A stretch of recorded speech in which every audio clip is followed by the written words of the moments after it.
其实，袁大哥跟潘大人乃为世交。之前他在潘府也曾见过贤妃娘娘，没想到几年之后，在宫中见到她的时候，她正在辱骂月宫，那情景真是……哎，他说，如果当时有个地洞，他宁可钻到地洞里面，也不愿与她相见。这样啊，原来如此。那贤妃当时骂的是何人？她怎么会如此动情？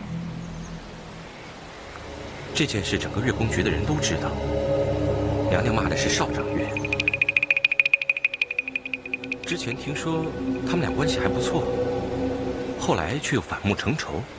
我觉得他是在故意刁难少长月。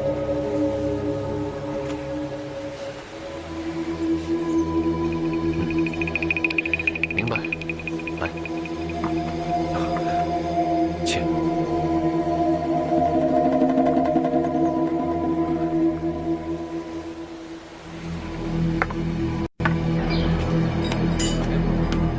哎，吃饭啊，欢迎我。好，来，你的菜，你的酒。袁大哥，你在这儿太好了。怎么了？走，到外面去说。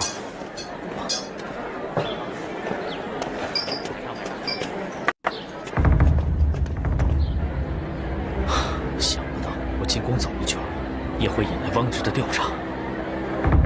袁大哥，你近日还是小心些好。如果有人在查问此事，你要与我说的一致才行。我明白，看来是有人想借此事针对青子宫。后宫勾心斗角之事无风都起浪，现在的贤妃大概已经懂得生存之道了，你不必为她担心。是啊，杨勇，汪直此人绝非等闲之人，你要想替令兄平反，绝对要小心汪直。我知道。之前我没有告诉你，是因为怕你年轻气盛，冒失丢了自己的性命。现在我可以把事情的原委全都告诉你。事情是这样的，武皇爷当初得罪了汪直和万贵妃。有一次皇上出巡，遇到了窝头山的猎户刘勇，上山打猎，差点误伤了皇上。汪直便收买了那个猎户，说成武皇爷派他行刺皇上。皇上本来还是半信半疑，刚巧武皇爷府中的总管太监带一群同乡士子偷偷到景山游览，以显示地位不凡。汪直把这事连成一气，说是武皇爷谋反，带人到景山绘制皇宫内院描绘图，一边派人进宫刺杀皇上。皇上又惊又怒，下令杀了那群登山的士子。因为皇爷自己西厂，也就是为了保证皇上安全设立的。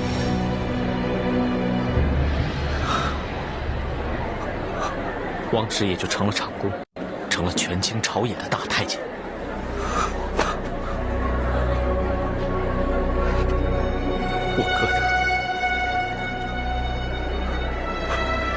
我哥他死得好冤呐，死得好冤呐！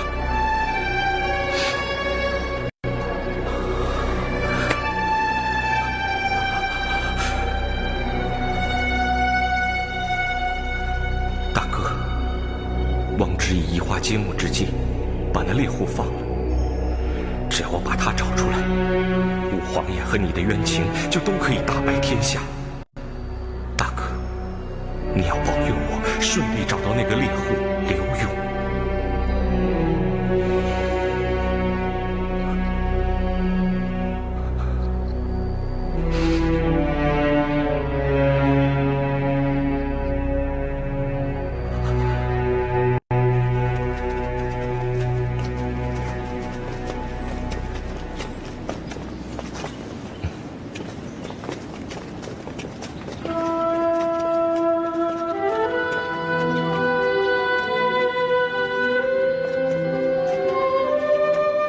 我这2天不用当值，正好回趟乡下。过几天就回来，你们不用担心。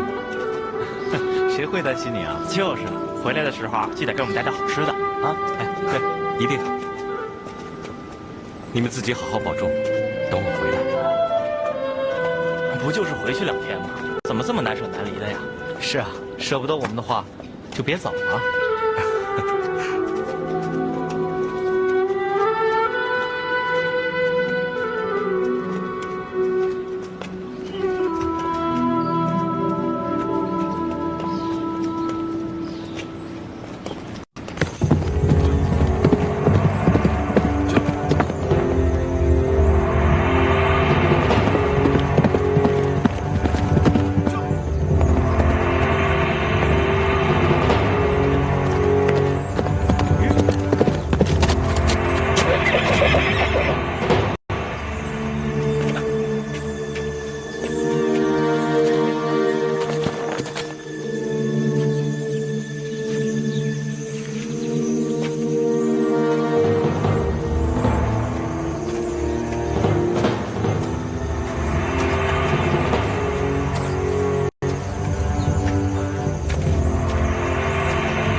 这房子破成这样，难道刘勇收了汪直巨款，已逃往他乡？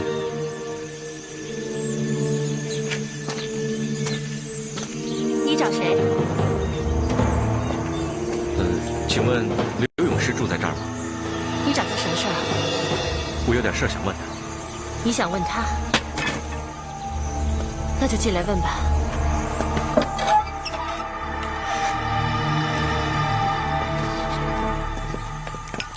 娘，哎，这就是你要找的人。要是你能让他开口回答你的话，我和婆婆真是感激不尽。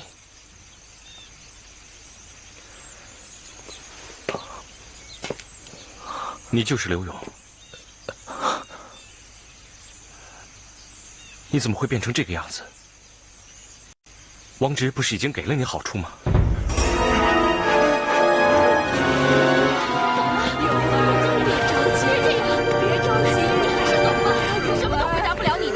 你冷静一下，你听我说，我不是来害你的。我哥因为武皇爷谋反一案，现在已被牵连致死，横尸街头。我只想查出真相，替他报仇。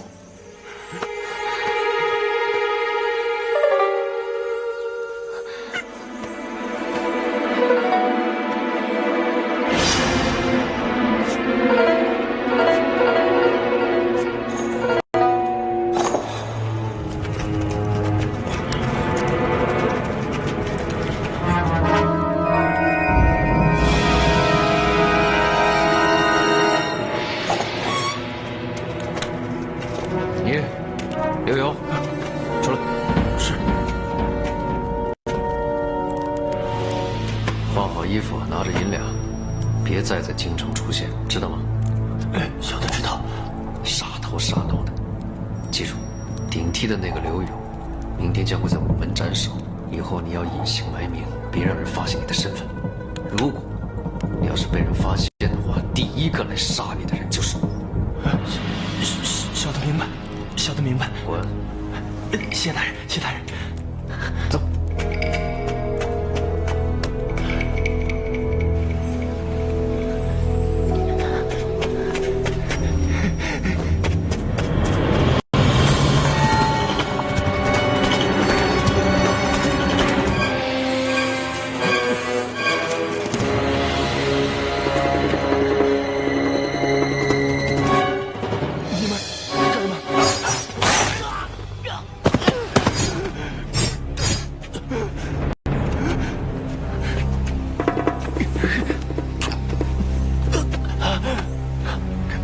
各位，我只有200两银子，你们要就拿去吧，饶我一命吧。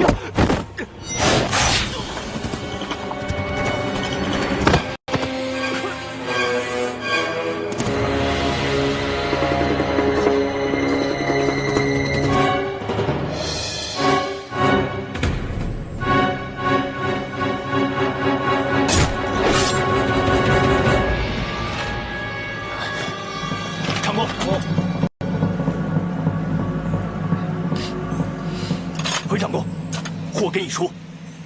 这些银两，你们分了吧。谢长公。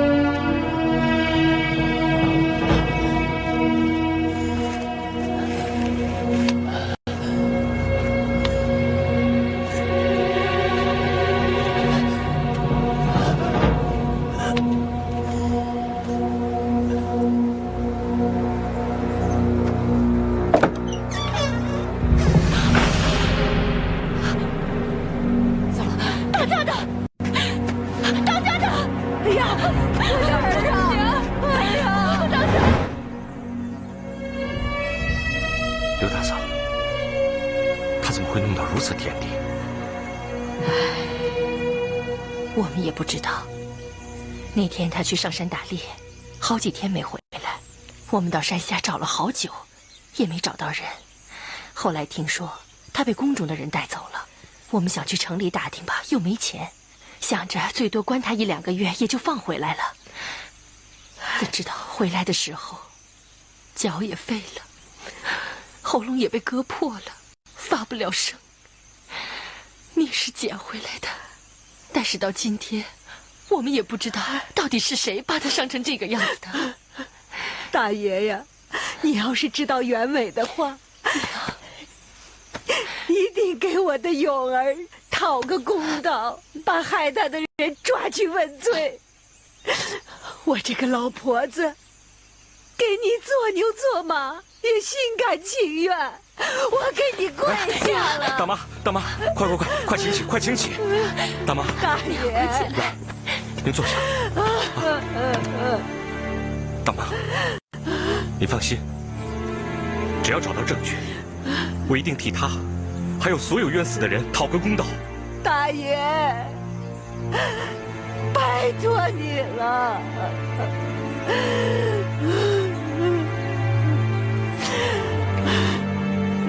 刘大哥，害你的人是不是王直？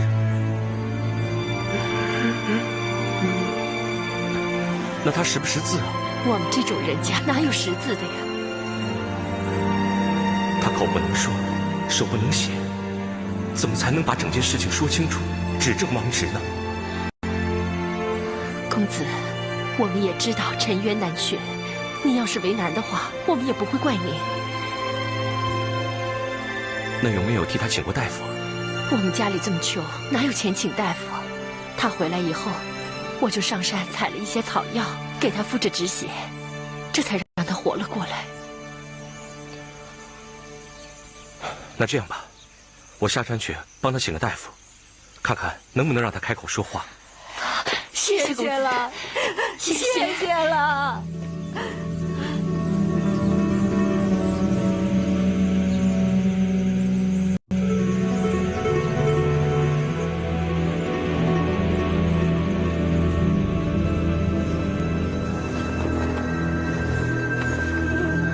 大夫，他怎么样？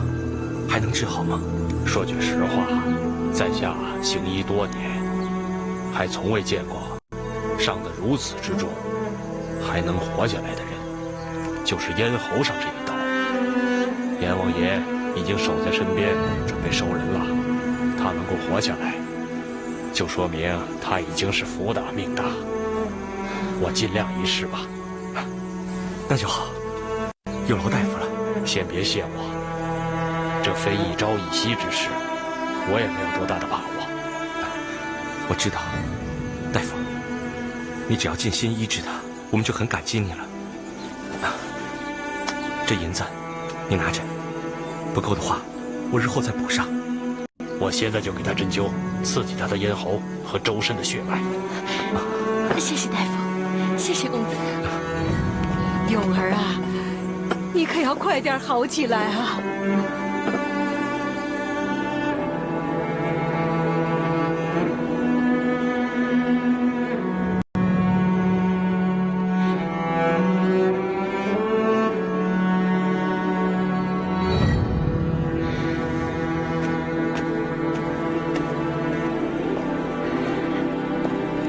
后，辰时已到，早膳已经准备好了。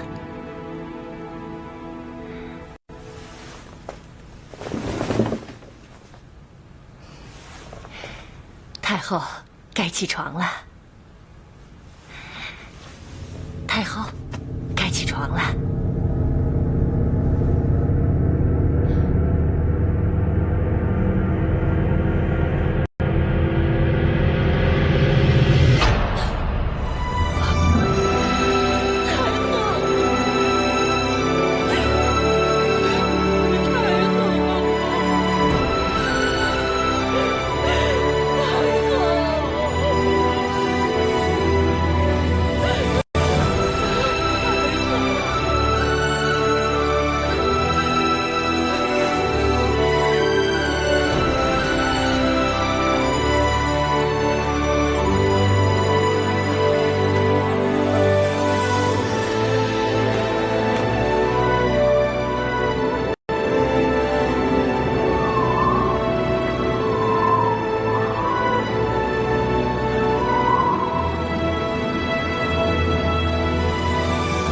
钱太后一生慈爱皇后，想不到竟然会突然猝逝。同时，臣赞你与礼部官员好好打点，则及时厚葬钱太后，与先皇合葬。遵旨。退下。是皇上。都给哀家留下。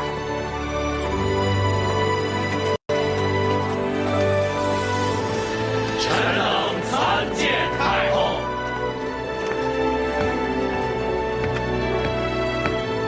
儿臣参见母后。免礼。谢太后。不知母后突然到来，所为何事？哀家和钱太后侍奉先皇多年，情同手足。他的厚葬之事，哀家怎么能不在场呢？好，钱太后乃是先皇皇后，儿臣已按祖宗惯例，将她与先皇合葬于皇陵。皇上，你把钱太后安葬在皇陵，那哀家100年之后，你将把哀家安葬在何处？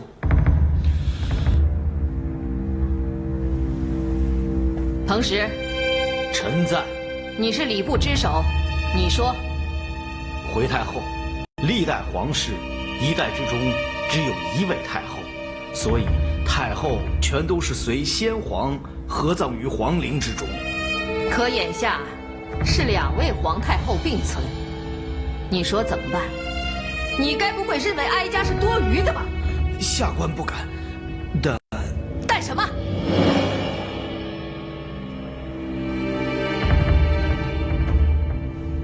哀家才是皇上的亲娘，哀家100年之后就理该和先皇葬在一起。他日皇上致祭，也可向亲爹亲娘一并下礼，这才合礼数。回太后，查明朝祖宗历法，历代皇上如不是皇后所生，则是其亲母以其太妃之身另葬他处。你住口！太后息怒！你们都给哀家听好了，钱太后一生并无子嗣，她是一个没有福气的女人。她死后就不该和先皇葬在一起，另觅他地迁葬的是她，而不是哀家。皇上，这就是哀家的意见，回宫。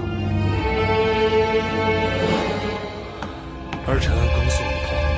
恭送太后。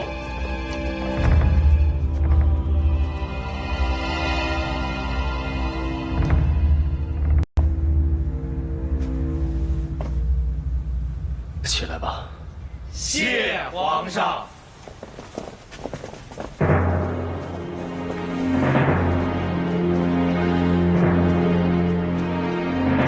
请周太后三思，请周太后收回成命，让钱太后早日下葬。请周太后三思，请周太后收回成命，让钱太后早日下葬。你们都听好了，要跪的话尽管跪下去，但再敢在殿前呼叫，太后绝不轻饶。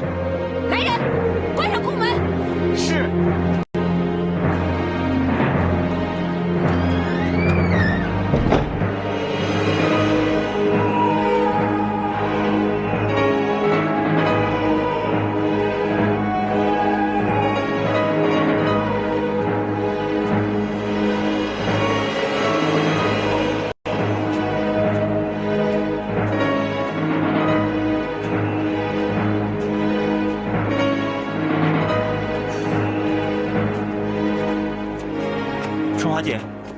叹什么气啊？还不是为了那些官员，他们为了钱太后到底该葬身何处，已在周太后宫门外跪了2天2夜。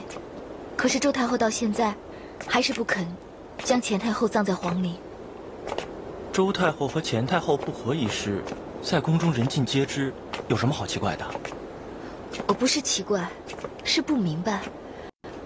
宫中的女人一辈子争宠、争名分、争地位，到了死后还要争吗？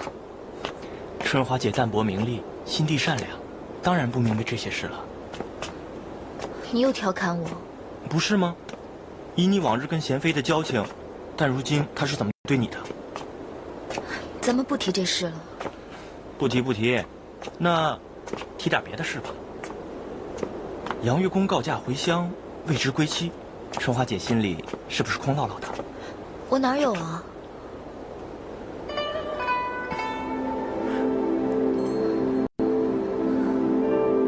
如果你跟杨月宫都不是宫中人，那该有多好！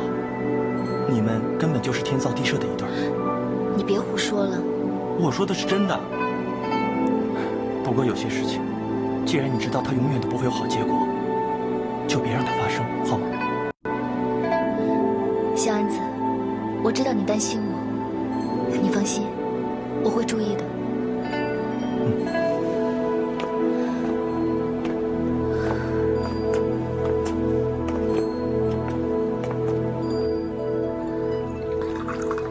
皇上，人死不能复生，皇上应以龙体为重，别茶饭不思啊。钱太后一向视朕如己出，仁厚慈爱。如今突然离去，朕怎么能够不难过呢？唉，钱太后之死虽来得突然，但据太医回报，太后离世之时，面容甚是安详，没什么痛苦，这也算是善终了。总比躺在床上挣扎多时才离去要好啊。话虽如此，钱太后往生之时，身边没有一个人在，也未留下只言片语。朕只想按照先例，把她与先皇安葬在一起，也遭到母后的反对。她要朕把钱太后安葬在别处。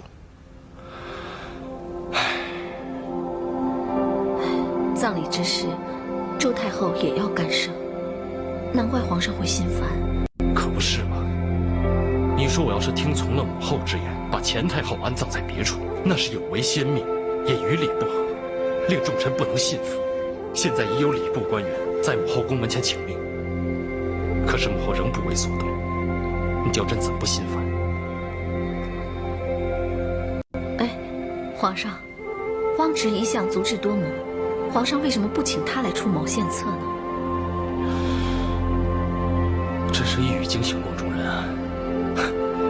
朕明日就找汪直商议此事。既然此事有望解决，皇上也要听臣妾劝告，多吃点东西。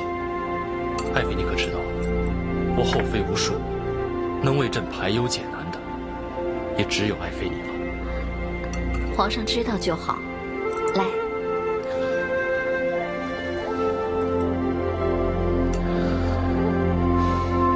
皇上，一朝两太后已经开创了先河，何不来一个一灵二太后呢？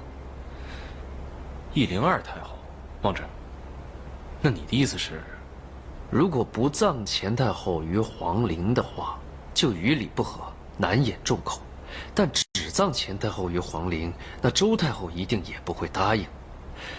所以奴才认为，不如命工匠把这个御林地宫一分为3，左坑安葬钱太后，右坑日后安葬周太后，这岂不是两全其美之法吗？这不失为一个好的办法。这样一来的话，周太后也不会为难咱们了。王直，你不愧是朕的智囊啊！不过，皇上，奴才有个请求，虽然这个方法是奴才想出来的，但希望皇上别在太后面前提起，那就推说是那个彭大人提议便可以了。坐吧。是。谢皇上。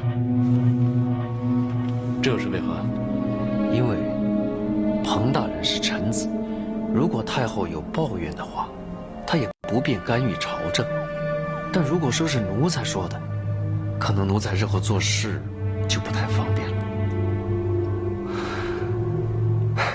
王直啊，你不愧是心思缜密。朕就依你所言，只要钱太后能好好的安葬，朕记你一功。谢皇上。周太后驾到！恭迎太后！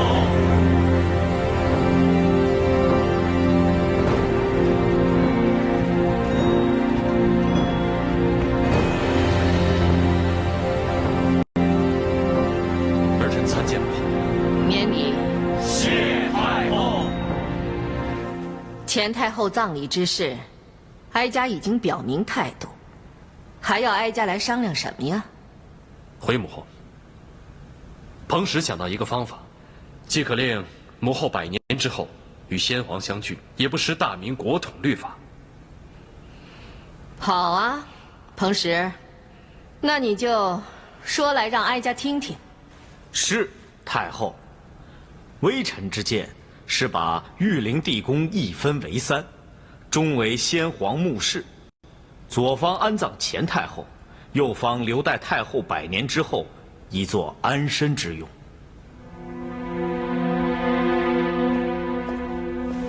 汪直参见太后，不知太后宣召奴才有何吩咐？一目3穴，哼，这种计策也亏你想得出来。王直，哀家从前是小看你了。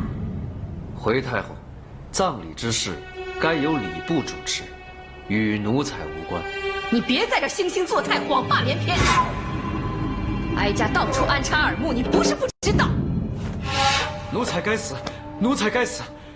奴才这样做，完全是为了帮皇上分忧。我多管闲事了，奴才该打，奴才该打，奴才该打，奴才该打，奴才该打，奴才该打，奴才该打，奴才该打，奴才该打，奴才该打。好了，好了，事情啊，也没你说的那么严重。哀家只是在想，怎么样才能让哀家的心里舒服呢？可是，怎么才能让哀家的心里舒服一点呢？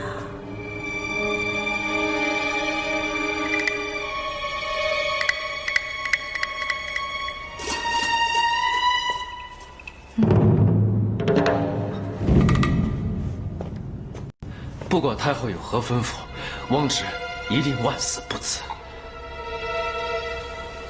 汪直啊，事情没你想的那么严重，你能不能在墓穴施工的时候，偷偷的叫人把左坑通向中坑的那个通道给哀家死死的堵住？总而言之，哀家不想100年之后还和那个钱太后共享一府。回禀皇太后，这乃小事一桩，奴才一定办到，请太后放心。这样就好。如果太后没什么吩咐，奴才就先行告退了。退下吧。是。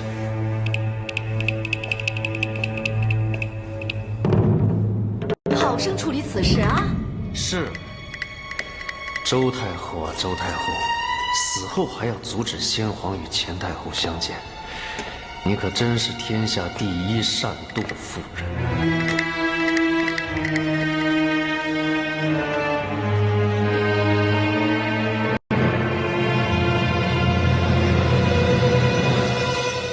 客官，里边请。哎，小二啊，请问你们这里有没有一位20多岁独自喝酒的客人呢？是说那边那位吗？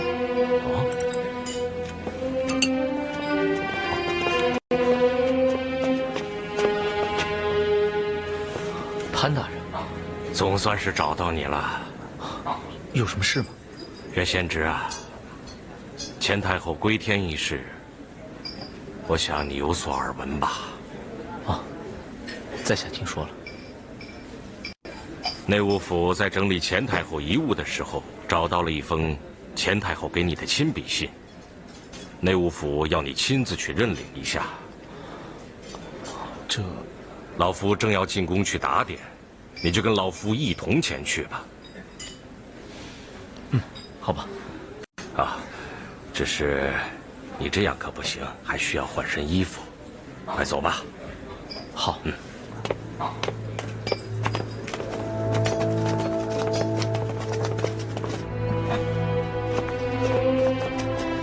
太后猝逝，虽未留下遗言，可在清点遗物的时候，却发现留下了数封书信，交代了一些后事。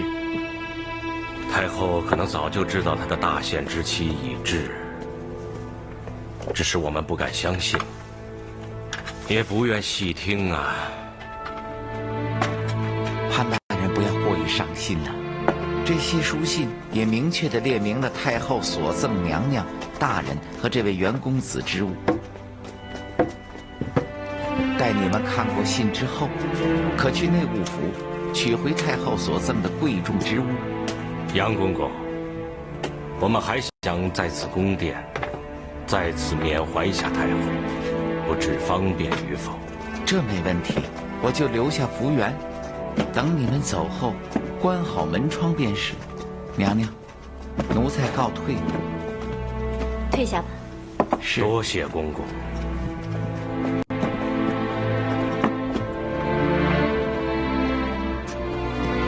服务员，七巧，你们到门外等候。是。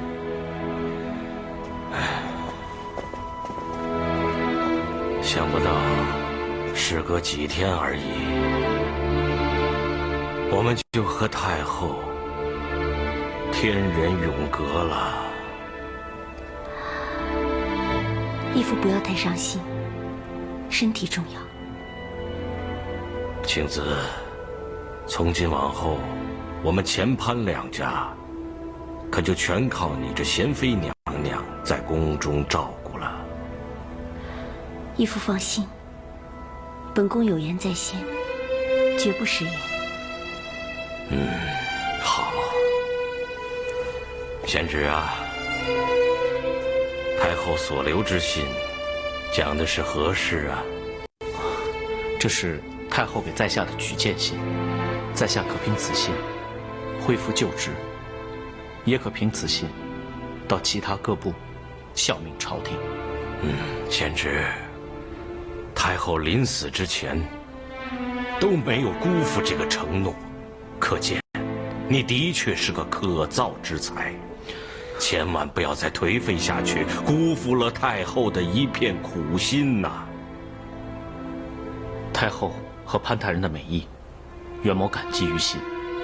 但袁某已过惯闲云野鹤的生活，再入仕途，恐怕难以胜任。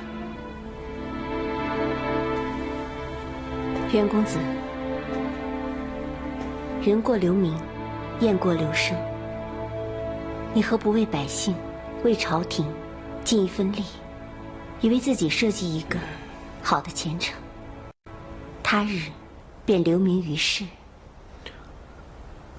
留下美名，并非一定要靠功名利禄，锦衣玉食，也未必代表那个人有多么出色。贤侄此言差矣，淡泊功名，那是那些穷酸秀才没有机会自我安慰的一些言辞。现在机会摆在你的面前，你可千万要抓住机会啊！好，让在下慢慢细想。宣之，你要好好想清楚才是啊。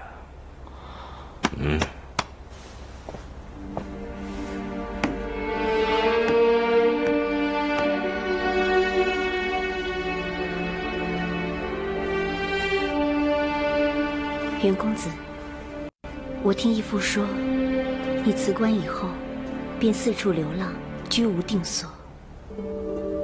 人终究是要停下来的。谢娘娘关心，但每个人所追求的东西都有不同。如娴妃现在已贵为妃嫔，享尽荣华富贵。可是那天在下见娘娘那般动怒，看来心里也未必真的愉快吧。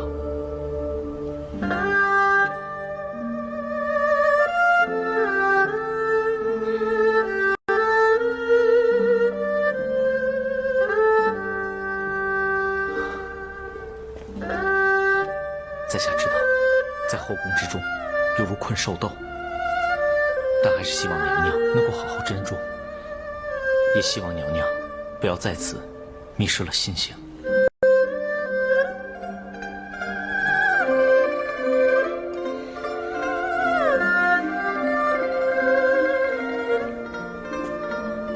多谢公子提点。贪慕荣华，争强好胜，这就是本宫的天性。要不然，义父怎么会竭尽全力送我入宫呢？至于本宫，就不劳袁公子费心了。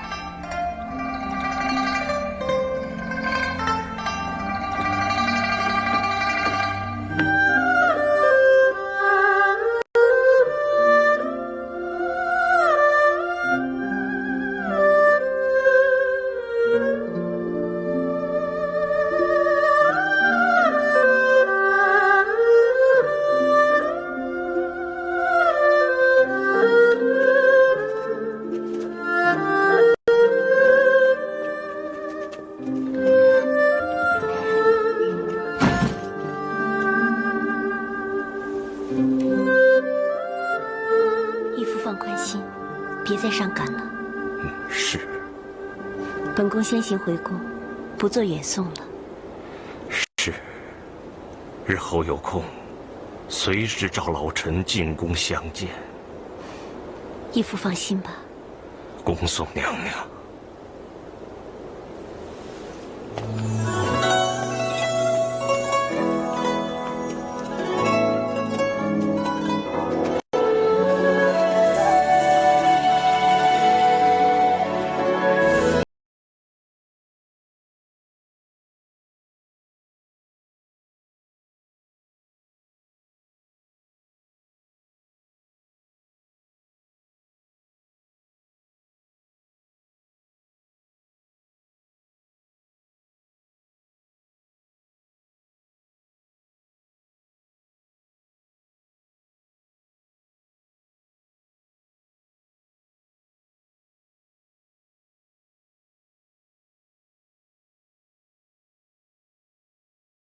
在凉亭小歇。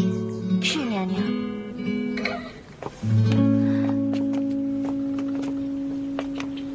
春华，邀月宫还没回来。我也不知道。自从他离开宫中之后，我就没有在乐谱房或是其他地方看到他了。我也不便四处打听。钱太后的丧期已过，宫中的歌舞宴会停了也有些日子了。可能他已经回来了，只是暂时还没有被传召进宫。也许吧。我们还是别谈这些了，万一隔墙有耳，被人听到就不好了。也是，你也别太牵挂了。我哪有啊？你说没有就没有吧。哎，我去给你看样东西。走，你看，这是什么？你放在眼前看看。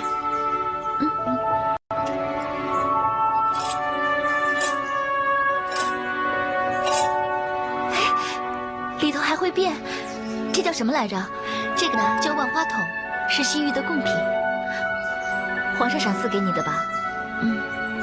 皇上见我闷闷不乐，所以赐给我解闷的。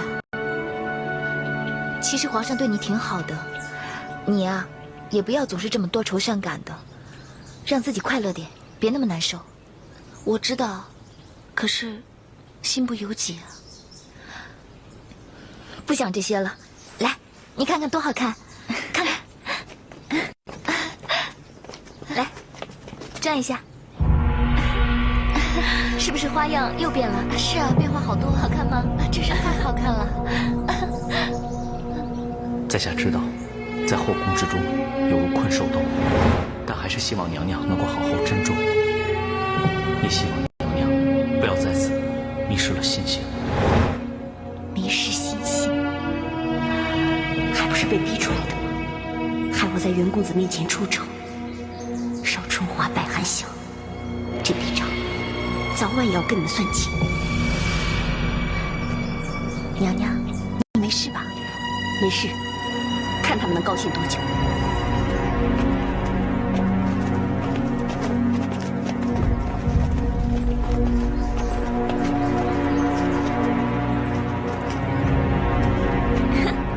好漂亮啊！这个东西真是太有趣了。